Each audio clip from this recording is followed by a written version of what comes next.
Hola, estimados doctorandos, con el gusto de saludarles, nuevamente me dirijo a ustedes, ahora para referirme a lo que es la gestión directiva y los procesos de planeación escolar.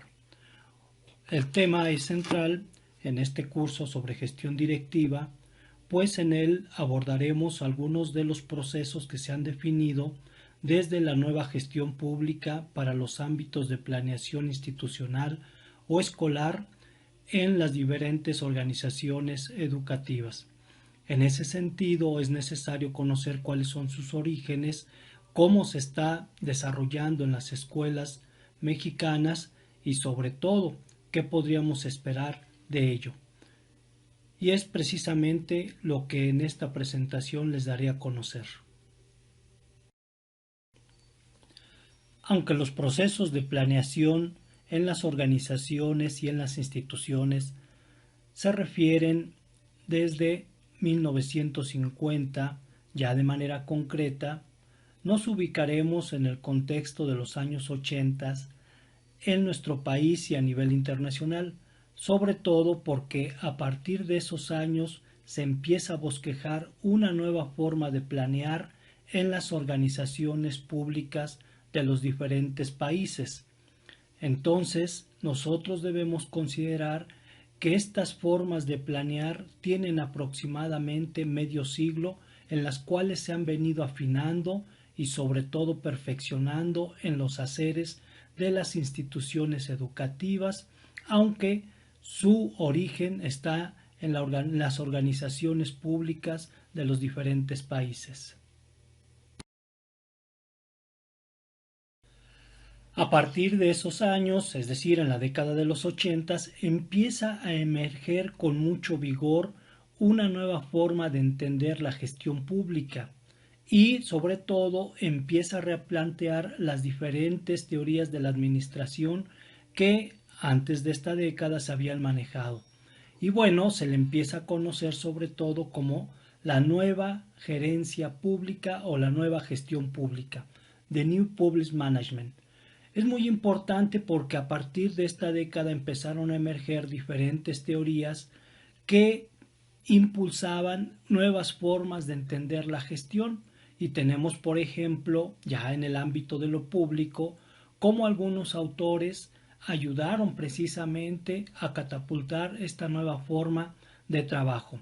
Entre ellos tenemos en este caso este librito que es muy sugerente y que fue uno de los primeros que se empezaron a trabajar en aquellos entonces, que se denomina precisamente así, la reinvención del gobierno, cómo el espíritu emprendedor está transformando el sector público, de dos autores muy importantes que de alguna manera fueron orientando estos procesos, Osborne y Gabor. Lo importante de este texto es sobre todo empezar a relacionar dos aspectos que hasta esta época todavía no estaban muy relacionados y son precisamente el sector público con el sector privado o, como aquí lo podemos ver, el espíritu emprendedor. En ese sentido, a partir de estos textos se empieza a notar la injerencia de ciertos procesos y acciones que se manejaban en el sector empresarial y llegan a lo que sería el sector público. Y esta es una parte importante porque precisamente lo que se buscaba era sobre todo transformar los ámbitos de la gestión pública en los países. Y sobre todo, un dato importante, la clave era cambiar las formas como llevaban a cabo la administración pública los gobiernos. Esa era una importante acción que estaba manejándose a partir de estos contextos.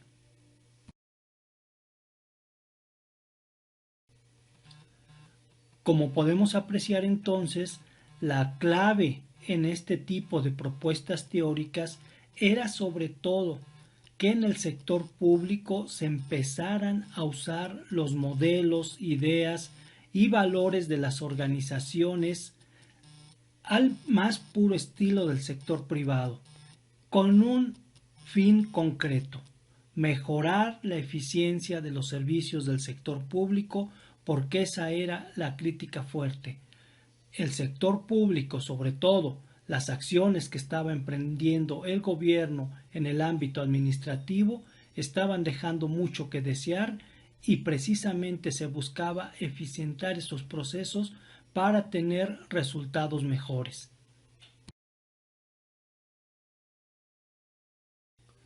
En tal sentido, se empieza ya a manejar de manera concreta esta idea del New Public Management, que era la nueva gestión pública, y se le empieza a caracterizar como el conjunto de ideas y prácticas contemporáneas que buscan utilizar enfoques e ideas de empresas privadas en el sector público. Y una frase la identificaba de manera muy concreta: The government shall be run like a business, es decir, el gobierno debería correr o caminar como un negocio, porque precisamente estaba allí encuadrada la forma como ahora los gobiernos deberían desarrollarse. Es decir, así como la hacen las empresas privadas, ahora el gobierno debería manejarse sobre todo en las acciones que tienen que ver con los sectores de servicios.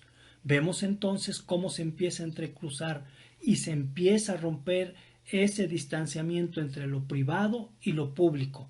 Por eso es que algunos autores también empezaron a manejar cierta crítica en la cual nos decían: ojo, las escuelas no pueden ser manejadas como una empresa.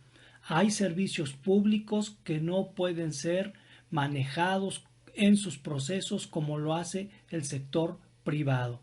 Sin embargo, desde esta teoría, lo que se manejaba era que así como se daba una mayor eficiencia en los procesos y resultados del sector privado, también se podían mejorar los procesos y resultados en el sector público si se manejaba con las propuestas de la New Public Management.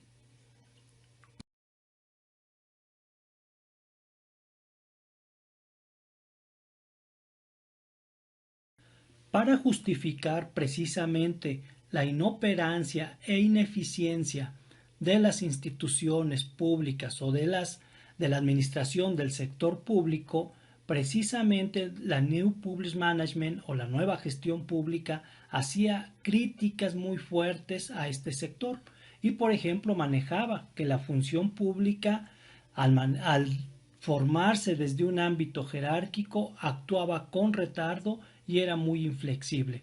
Así también se le criticaba fuertemente su estructura burocrática, que decían era excesiva, y sobre todo se quedaba en la idea, esta estructura burocrática, que siempre había un mando y que ese mando era el único responsable. Por lo tanto, a lo que se llevaba era que los resultados generaban una sobrecarga, un sobrealcance y un deterioro de los resultados y en la confianza de lo que se generaba en estas instancias públicas. Por lo tanto, era necesario frenar el monopolio que ejercía el Estado en la administración de las diferentes organizaciones e instituciones.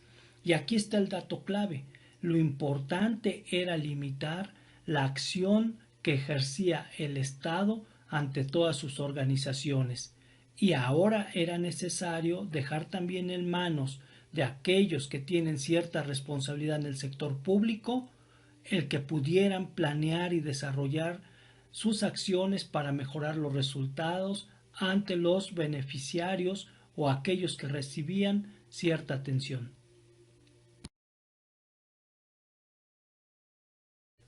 Aunado a la crítica que se hacía desde los diferentes teóricos y modelos que se proponían de la nueva gerencia pública, pues también vino aparejado un contexto inmediato que se dio en la década de los 90, en los cuales, como podemos apreciar aquí, empieza una crisis fiscal muy fuerte, y sobre todo porque el gasto público no correspondía con el crecimiento de los ingresos y los estados se veían cada vez más forzados a pedir préstamos a las organizaciones internacionales como el Fondo Monetario Internacional, el Banco Mundial y sobre todo la OCDE, En este sentido, estas tres instituciones de las cuales ya hemos comentado algunas cosas y que Richard Pitt lo manejaba de manera muy puntual, se les conoció como la maldita Trinidad.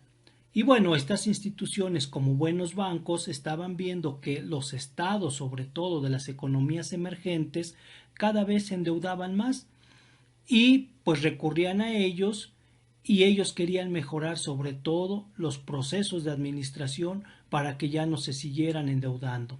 También así, pues otro de los aspectos nodales que en esta década de los 90 fue la globalización, donde empieza a darse una competitividad económica muy fuerte en los diferentes países, pero sobre todo en los procesos que se manejan en el sector privado y en el sector público. Un ámbito más, las nuevas tecnologías de la información y la comunicación, que todos conocimos en su momento como las famosas TICs, las cuales también empezaban a transformar los procesos de producción y de trabajo. Es decir, el ámbito laboral se veía impactado fuertemente en aquellos entonces por la llegada de algunas tecnologías como robots o ciertos mecanismos robotizados que empezaban a generar desempleo en muchos países. Y bueno, ante ello entonces se veía que en los estados o en los gobiernos había un excesivo incremento de burócratas que a final de cuentas se conformaban con hacer tareas mínimas, pero que no daban posibilidad a mejorar los procesos tanto de producción como de resultados.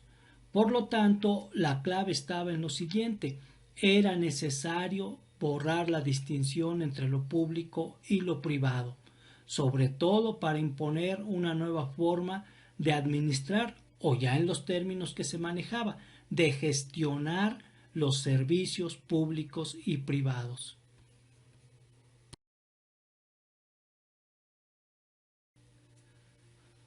De esta manera se empieza a manejar una nueva forma de realizar los procesos organizativos en las diferentes instituciones, sobre todo en las del sector público. Y con base en lo que era la economía institucional, es decir, diferentes teorías que se empezaban a manejar como la racionalidad, como la de elección racional también, pues de alguna manera lo que se buscaba era orientar todos los procesos hacia una mayor eficiencia y eficacia, sobre todo poniendo en cuenta la idea de que todos estos procesos se deberían orientar hacia los mercados y por lo tanto debería generarse una nueva forma de entenderlos a partir de la competencia y la privatización. Y aquí también una clave importante: no era necesario que hubiera una estructura burocrática vertical, sino sobre todo que se empezara a manejar una estructura horizontal en la cual se pudiera permitir a los directores o a los mandos medios gestionar. Por lo tanto, se empezaba a manejar la idea de combinar la centralización y la autonomía, pues a final de cuentas no era posible dejarlos trabajar de manera libre y autónoma. Siempre era necesario tener ciertos hilos desde la parte de la autoridad para que no para que no hicieran lo que ellos quisieran. A partir de estos contextos, lo que vemos entonces es que hay un cambio muy importante en la década de los 90 y empieza a manejarse la idea de una gestión pública para contrarrestar la administración pública que en sus resultados estaba siendo ineficiente, sobre todo en los ámbitos del sector público. Por esta razón vemos que la nueva forma de trabajar la gestión había sido impulsada también por el contexto que le estaba mediando.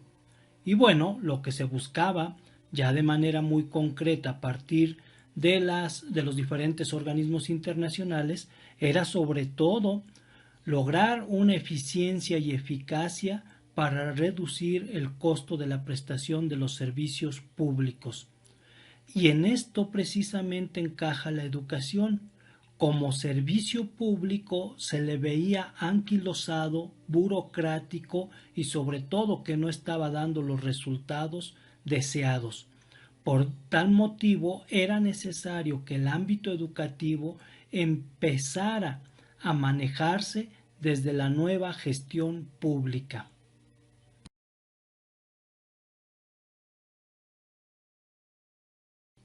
Un factor que desencadenó la llegada de la nueva gestión pública a los ámbitos del sector educativo fue precisamente que en 1994 México logra su adhesión a los países que son miembros de la OCDE.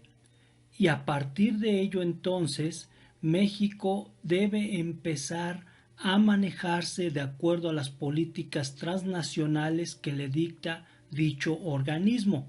Y bueno, este organismo precisamente empieza a manejar a la nueva gerencia pública como base de transformación de los gobiernos emergentes.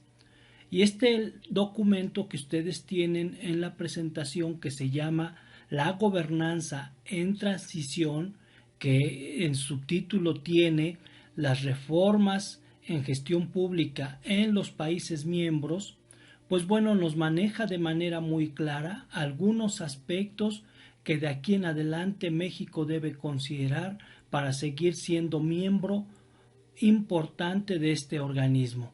Y sobre todo el impacto que tuvo en el ámbito educativo se ve reflejado porque las diferentes directrices que este organismo emana para la educación mexicana deben ser llevadas a cabo. Porque, como todos sabemos, este organismo es el que en los últimos años ha financiado multiplicidad de programas en el ámbito educativo.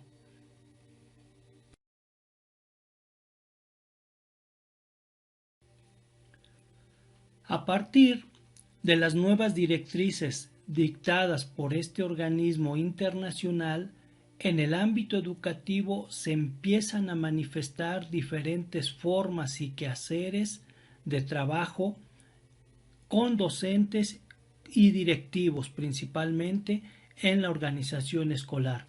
Por lo tanto, a partir de los años 90 empezamos a incluir en nuestro lenguaje algunos aspectos que antes no estaban, como por ejemplo la idea de eficiencia y eficacia, y sobre todo la idea de calidad educativa o calidad escolar. Por lo tanto, uno de los ámbitos muy fuertes que empezaron a manejarse desde la gestión pública fue precisamente el educativo, porque se pensaba que la llegada de este tipo de formas de organización y de trabajo iba a reducir los costos que el sector educativo implicaba para los gobiernos, pero sobre todo se iba a tener mejores resultados. Por lo tanto, era necesario exigir una mejora en los servicios prestados, pero teniendo como base la idea de la calidad, aunque aquí también debemos tener cuidado porque lo que ellos manejan como calidad es muy diferente a lo que por tradición en las escuelas había manejado como calidad educativa o calidad del aprendizaje. Pero bien, para lograr este tipo de procesos eficientes, eficaces y con calidad, entonces era necesario asegurar que en cada uno de ellos estuviera sobre todo un desempeño altamente productivo, un control y sobre todo una responsabilidad de quienes lo llevan a cabo. Esto se ha traducido básicamente en lo que actualmente en la actualidad nosotros conocemos como la rendición de cuentas. Y con ello entonces vemos cómo se llega en los procesos educativos a manejar la gerencia pública y sobre todo empieza a fortalecerse la idea de una gobernanza, es decir, que diferentes sectores, sean públicos o sean privados, pero aquí en México son los que más han dado de qué hablar, pudieran meter la mano, permítanme la expresión, en las cuestiones educativas. Y vemos cómo desde los años 90 hasta la actualidad hay decenas de organizaciones, de grupos políticos, de grupos sociales, etcétera, que quieren meter mano en el ámbito educativo. Uno de los que más repercusión ha tenido ha sido precisamente Mexicanos Primero, porque es la gobernanza la que permite la intromisión de este tipo de grupos debido a que la educación desde su punto de vista no estaba dando los resultados requeridos. Pero también así hay un aspecto importante que no debemos obviar, el hecho de que ahora era necesario evaluar el trabajo que estaban haciendo los diferentes actores inmiscuidos, que para nuestro caso son básicamente estudiantes, docentes y directivos. A los estudiantes se les empieza a manejar una evaluación desde diferentes ámbitos. El internacional con PISA, y ya en el ámbito nacional se empieza también a evaluar con algunas propuestas que ustedes conocen muy bien, para nuestro caso Planea, ¿no? Y algunos otros exámenes que ayudan mucho a dar cuenta si en verdad se estaba logrando el desempeño requerido o no. Y ya en el ámbito del profesional, pues los docentes y directivos en los últimos años, ustedes lo vieron, sobre todo en el sexenio pasado, cómo se empieza a valorar con fuerza el desempeño de los docentes. Y bueno, esto iba de alguna manera relacionado con las formas de promoción o de obtención de un salario mejor. Por lo tanto, todo iba amalgamado de tal manera que no hubiera forma de salir de esta nueva forma de gestión que se estaba implementando en las escuelas. Para que no hubiera lugar a errores, a dudas o a confusiones, la misma OCDE empezó a generar la intromisión de la nueva gerencia pública en el ámbito educativo a partir de diferentes informes o investigaciones, como le denominan ellos, en los cuales se manejaba de manera clara cómo debería ser los procesos de trabajo en las escuelas. Y esta lámina les presenta algunos de esos informes que han sido manejados desde los años 90 para México. Seguramente algunos de ustedes los conocen y si no, valdría la pena que los rastrearan estos y otros para que conocieran cómo desde la OCDE se ha dictado la manera como debe procederse en las escuelas. Por lo tanto, debemos ya considerar que las políticas no son solamente sexenales o son políticas nacionales, son políticas transnacionales que tienen un fin concreto y que son sobre todo llevadas a cabo desde estos organismos internacionales.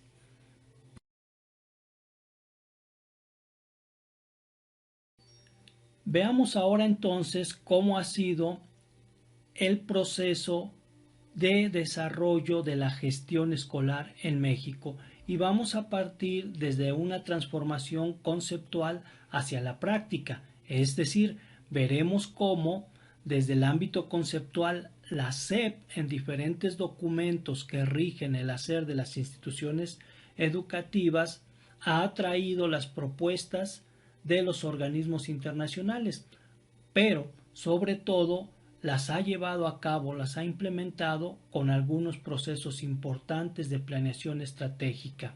Y esto es algo que a continuación dilucidaremos.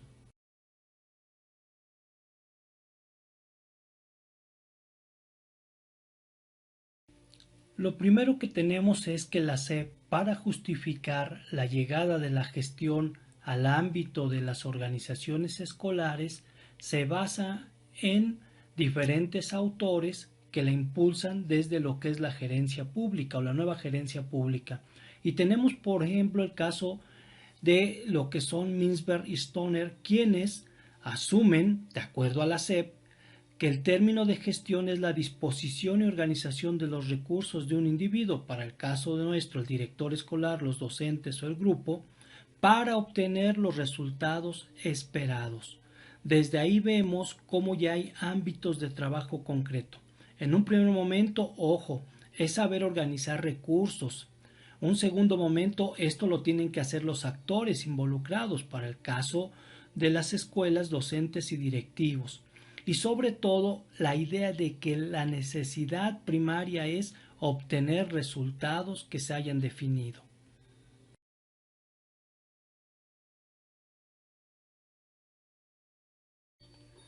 A partir del rescate de esos autores, entonces desde la misma SEP se empieza a redefinir la idea de la gestión educativa, a partir de lo que es su alcance y su quehacer específico, en tres niveles de concreción muy importantes. En primer lugar, la gestión institucional. Segundo lugar, la gestión escolar y tercer lugar, la gestión pedagógica. Y es así como se ha venido denominando cada uno de los procesos que se llevan a cabo en las instituciones escolares. Veamos cada uno de ellos.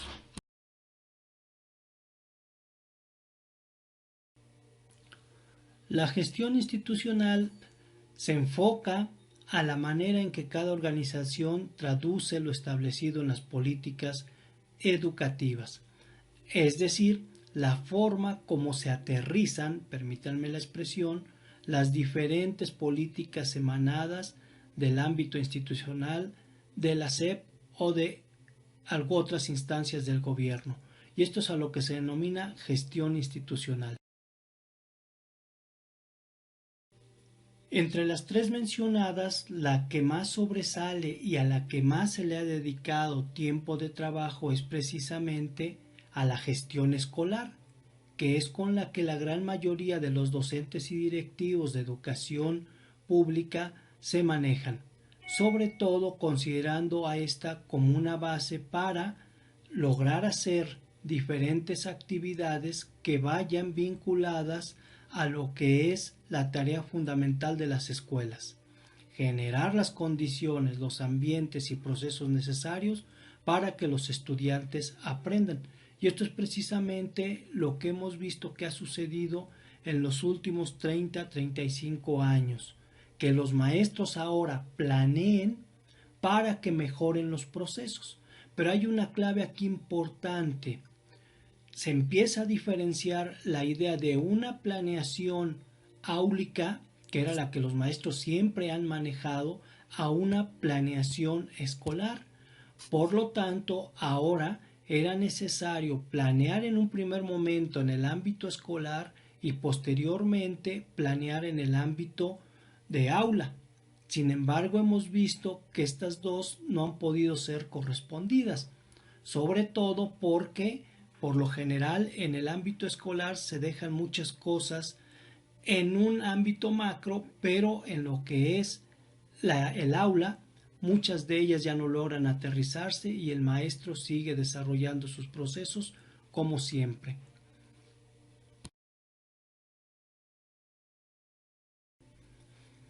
Por lo tanto, la gestión escolar es a la que mayor importancia se le ha dado, porque con ella sobre todo se ha logrado implementar una nueva cultura de organización que aquellos que tenemos más años en el ámbito educativo podemos recordar.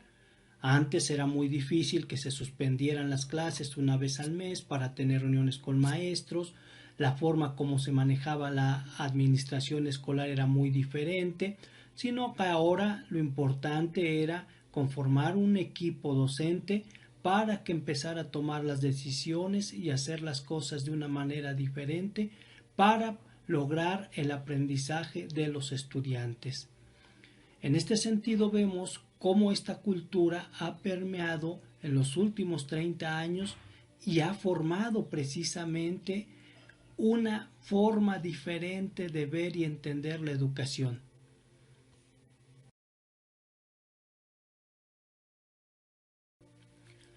Por último, tenemos en el ámbito de concreción de la gestión educativa a la gestión pedagógica, y esta, como su nombre lo dice, se refiere más a las formas en que el docente asume y traduce la currícula en una planeación didáctica, llevando a cabo los procesos de enseñanza. Pero aquí hay un cambio muy importante. A partir de la injerencia de la nueva gestión pública, lo que se puede notar es sobre todo que ya el docente no planea a partir de teorías pedagógicas o didácticas, sino ahora planea a partir de teorías con cierta visión económica y sobre todo con una propuesta de injerencia gestiva que antaño no se había manejado en los ámbitos pedagógicos.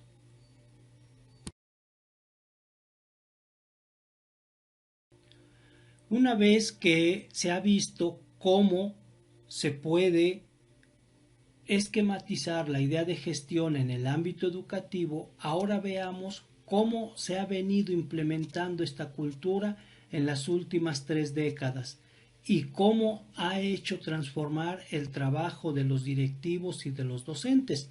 Y bueno, la clave ha sido de manera concreta la implementación de 3 aspectos importantes.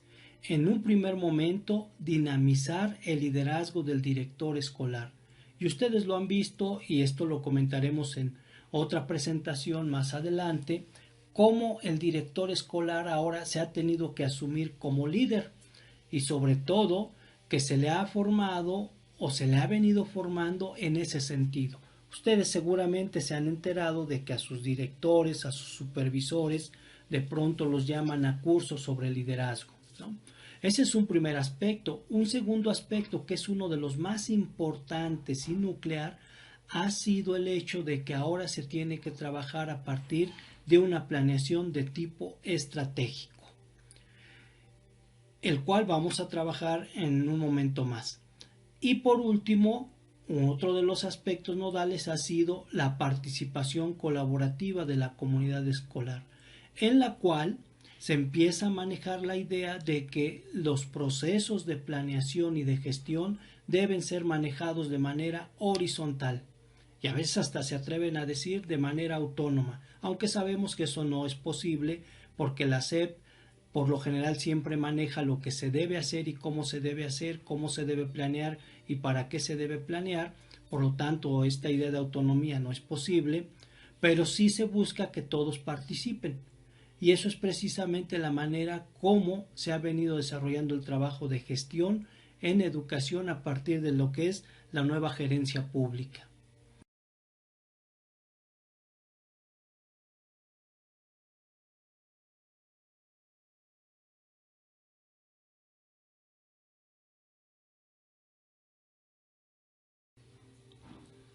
Bueno, las diferentes formas que ha tenido en estas últimas 3 décadas el proceso de la gerencia pública en el ámbito educativo se ha traducido en diferentes modelos de planeación. Y bueno, en un primer momento, como podemos apreciar, uno de los que más impactó aquí en México en educación básica fue sobre todo la realización del Plan Anual de Trabajo y, consecuentemente, el Plan Estratégico de Transformación Escolar.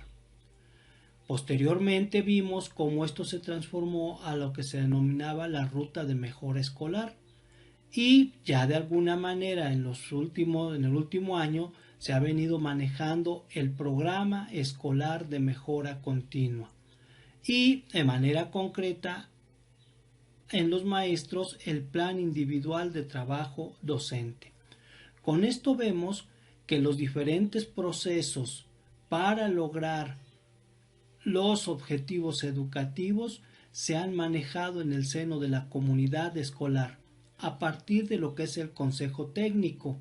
Y bueno, lo que también se puede observar es que se ha estado promoviendo el desarrollo colectivo de los maestros, sobre todo para que ellos también puedan proponer, aunque todos sabemos que en muchos casos esta idea del consejo técnico ha sido un fracaso, que los maestros se aburren, que lo toman más a mofa e inclusive ya existen algunos memes que todos podemos apreciar donde no están muy de acuerdo con el trabajo que se desarrolla en ese famoso consejo técnico escolar. Pero bueno, de cualquier manera, estas son las formas de planeación escolar que en México han tenido mayor relevancia en las últimas décadas.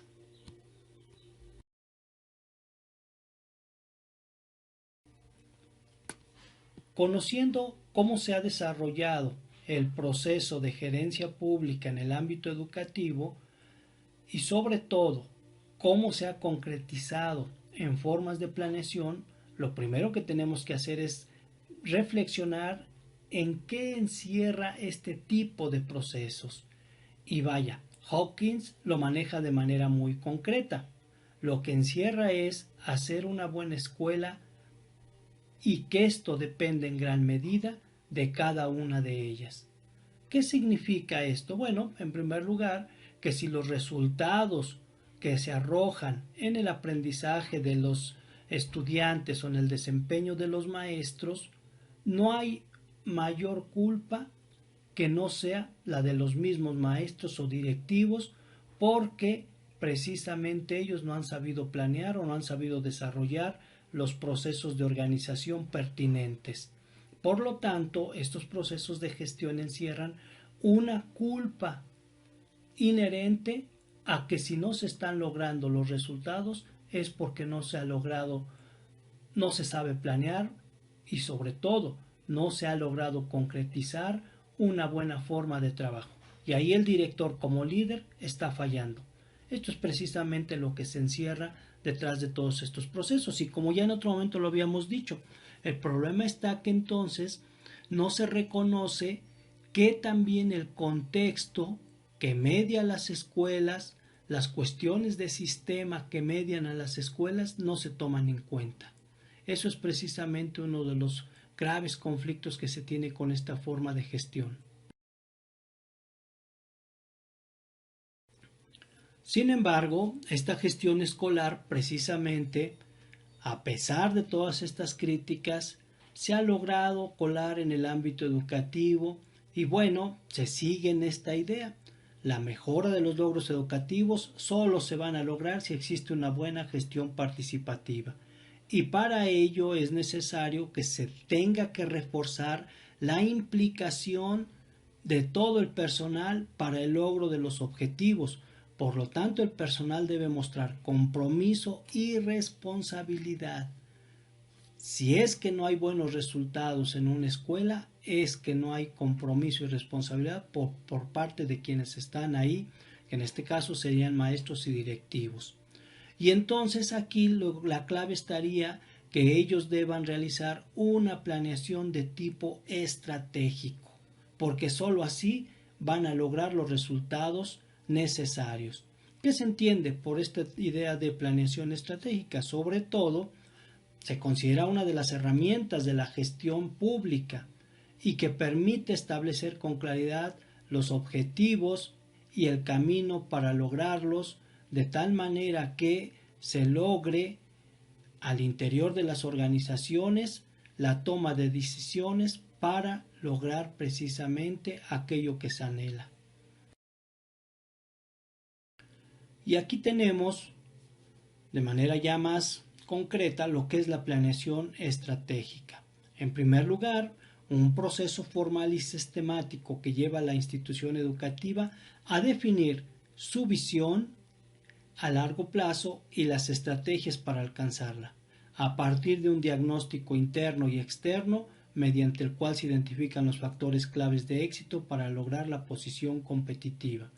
Y bueno, esto lo hemos podido apreciar a lo largo de los últimos años, cómo las escuelas empezaron con lo que era la planeación de calidad total, que en un ratito la abordaremos, y a partir de ella se definió la visión, la misión y los valores. Y bueno, sobre todo en los últimos años se ha insistido mucho en la idea de que las escuelas deben de hacer un diagnóstico preciso, tanto interno como externo, para identificar aquellos aspectos en los cuales se debe de alguna manera orientar el proceso de planeación, aunque ya en lo que es el programa de mejora continua últimamente, pues solamente se ha definido ya de manera pertinente que son 8 los ámbitos necesarios.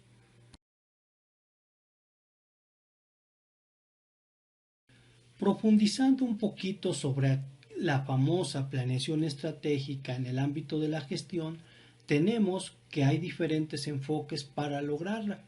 Está el análisis del marco lógico, la planeación de proyectos orientados por objetivos, los modelos lógicos y la gestión basada en resultados.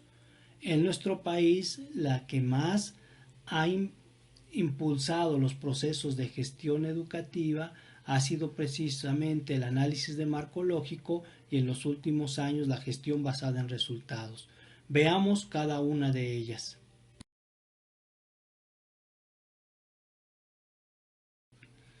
En lo referente a la gestión basada en resultados, por lo general aquí en México se ha manejado de una manera muy general, partiendo de la idea de un proceso concreto que es planear, dar seguimiento y evaluar. Sin embargo, no debemos obviar que todo esto viene desde la propuesta del estadista norteamericano Deming, que nos diseñó ya hace algunos años que el proceso para llevar a cabo esta forma de planear estratégicamente tenía 4 aspectos vitales. En un primer momento, la planeación o el planning, como le dicen los gringos, en la cual se debería poner en objetividad los objetivos, los recursos y la comunicación. Posteriormente el do, es decir, el hacer, donde se llevaba a cabo todo el proceso. Un tercer paso tendría que ver con el check, que era el verificar o dar seguimiento propiamente. Y por último, el act, el actuar, es decir, analizar qué es lo que se hizo bien, se hizo mal y en su momento corregir aquello que de alguna manera se ha hecho mal para mejorarlo. A partir de esto entonces vemos que la planeación estratégica ha tenido ciertos altibajos en el entendimiento teórico y que en México a veces lo hemos llevado de una manera un tanto incompleta. Pero veamos cuáles son estos procesos de manera concreta que en México se ha desarrollado.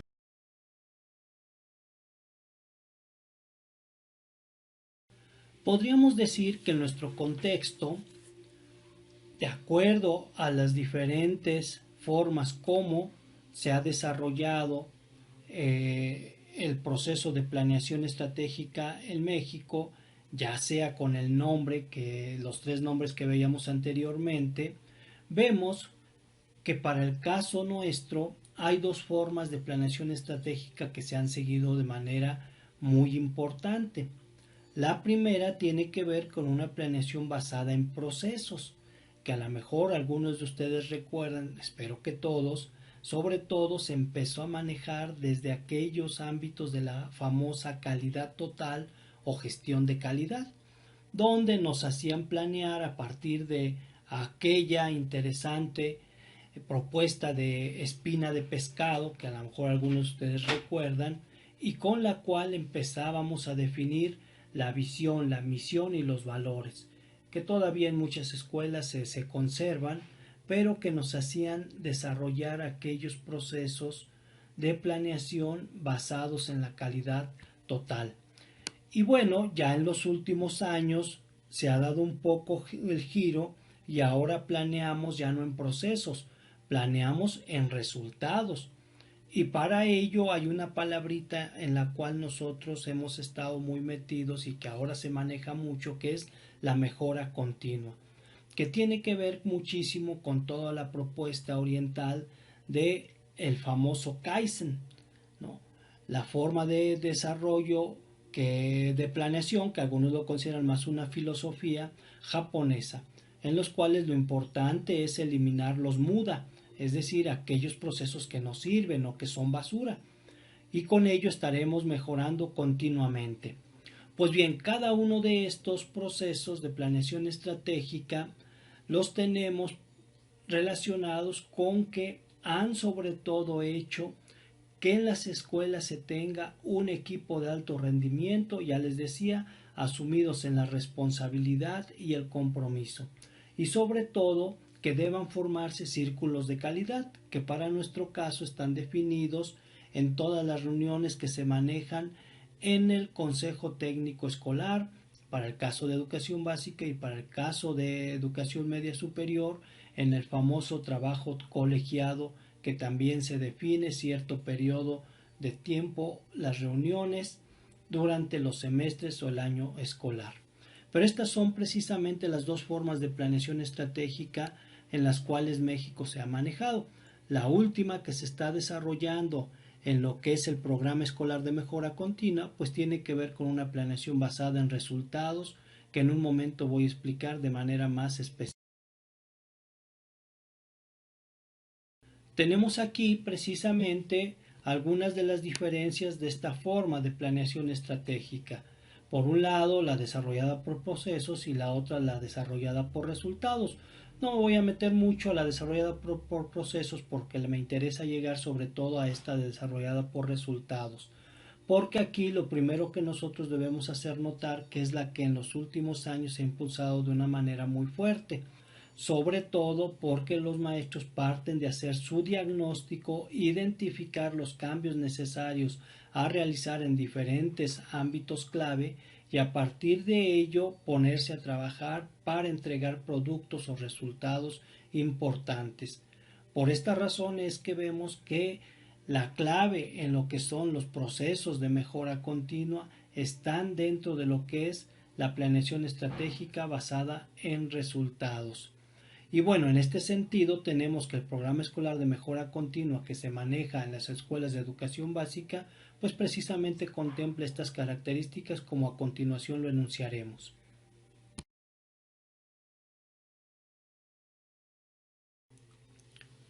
Asumiendo la planeación estratégica basada en resultados es como en el ámbito mexicano y sobre todo en la educación básica se ha presentado el programa escolar de mejora continua.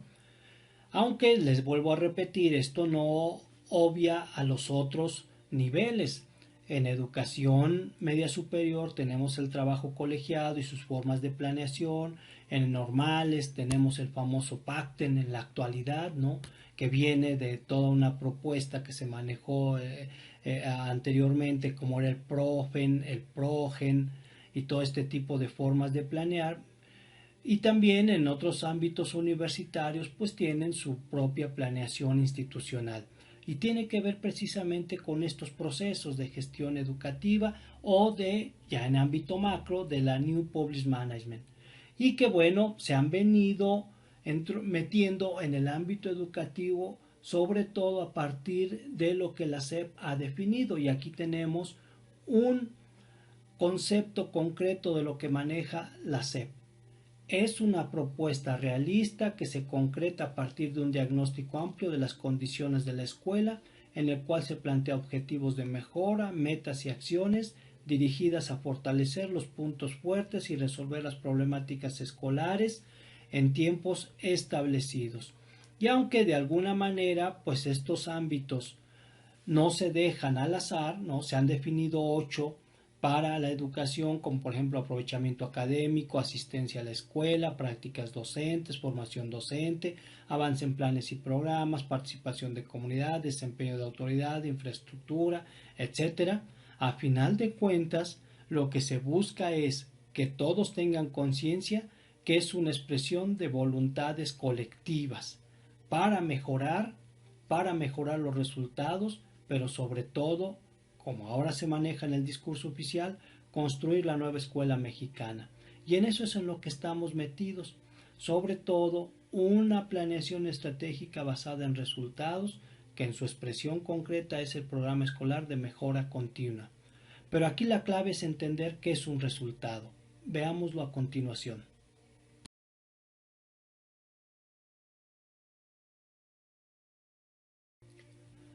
Parece modo de mentira, pero a final de cuentas todavía existen docentes que no entienden la idea de resultados y bueno, trabajan pensando sobre todo en otro tipo de cosas. Veamos, un resultado desde estas formas de planear son aquellos cambios positivos. ¿En qué se puede cambiar? Bueno, en las percepciones, actitudes, sentimientos, creencias o valores, en el conocimiento, en habilidades o niveles de funcionalidad, en conductas o prácticas, en condiciones, en estatus, en políticas. Y es precisamente aquí lo que los maestros debemos tener en cuenta cuando planeamos de esta manera. Es decir, estratégicamente, lo que se busca es lograr un cambio en cualquiera de los diferentes aspectos que aquí acabamos de denominar. Y para lograr este cambio es importante dejar en claro qué es lo que se pretende, cómo estamos y qué es lo que se pretende. Y en estas dos aristas o en estos dos polos tenemos precisamente que a la mitad se deben ubicar las acciones para lograr ese cambio. Por eso aquí la clave importante siempre van a ser las metas que se planteen.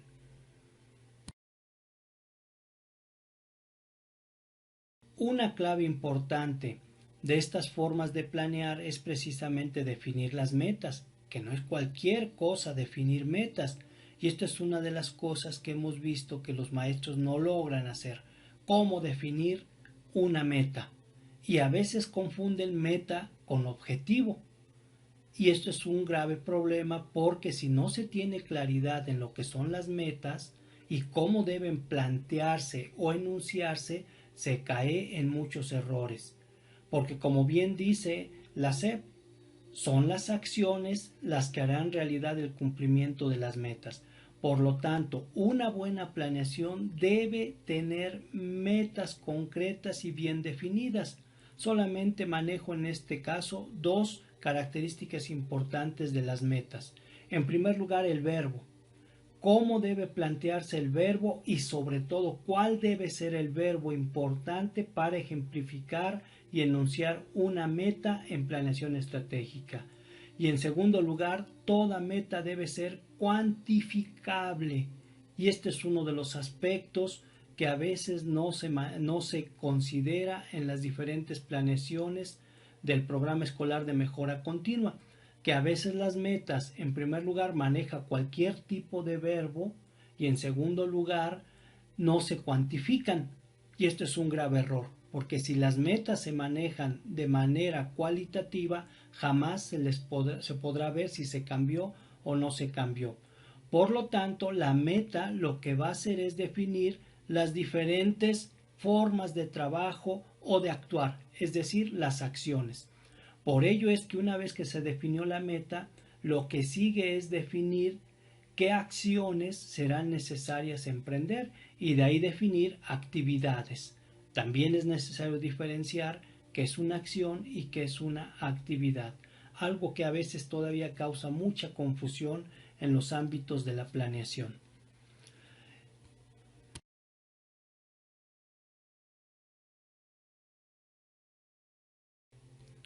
Y bueno, algo que también vemos que es una limitante o que está ausente en las diferentes planeaciones y que es nodal para lograr los cambios necesarios son los indicadores.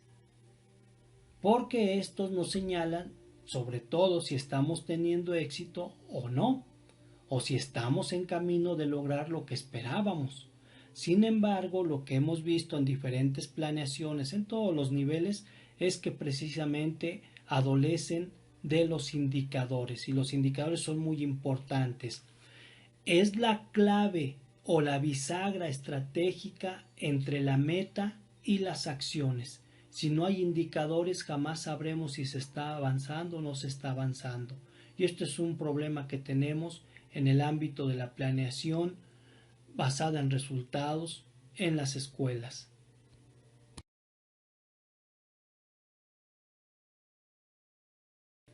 Por lo tanto, es necesario que se impulse una cultura de trabajar con indicadores.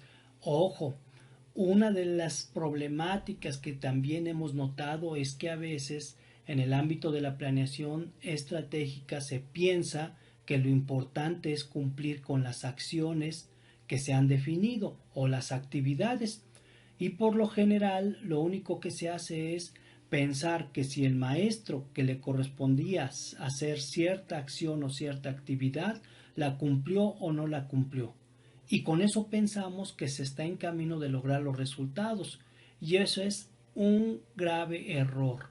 No es cumplir las actividades, sino sobre todo cuidar que se estén logrando los indicadores porque mediante ello es necesario o es posible lograr las metas.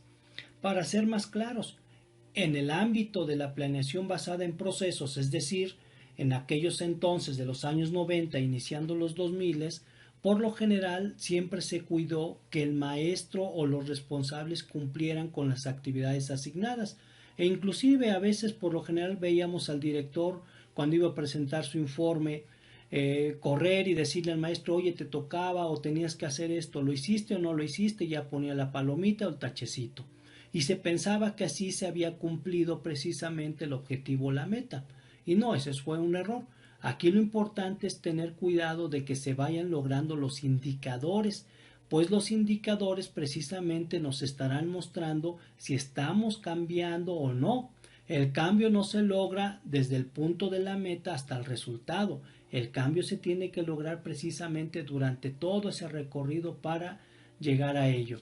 Y esto es algo que precisamente vemos están adoleciendo las diferentes formas de darle seguimiento a los procesos de planeación. El seguimiento no significa cumplir o no cumplir, el seguimiento significa sobre todo lograr los indicadores en las fases o tiempos predeterminados. Y esto es uno de los errores que nosotros creemos ha menguado muchísimo la efectividad de una planeación estratégica en las escuelas. Y pues bueno, los retos siguen ahí. Es necesario seguir incrementando nuestro conocimiento sobre estas formas para valorar qué tan redituable puede ser en el ámbito de la educación y sobre todo considerar hacerla de mejor manera para que de veras se logre. No vamos a quitarlas.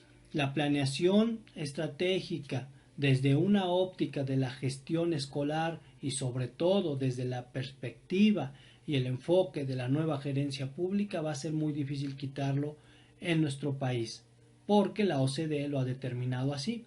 Pero lo que sí podemos hacer es mejorar estos procesos desde una visión completamente pedagógica y de comunidad de aprendizaje, algo que en algún momento podríamos discutir sobre la necesidad de constituirnos como verdaderos participantes en una comunidad de aprendizaje para la mejora de los procesos educativos y la mejora de el aprendizaje de los estudiantes y la formación de los docentes y los directivos. Pero esto en otro momento podemos comentarlo. Por el momento sería lo que yo quisiera relacionar en esta exposición, que tiene que ver con los orígenes de la gestión basada en procesos y en resultados desde lo que es la New Public Management, la nueva gestión pública. Hasta luego.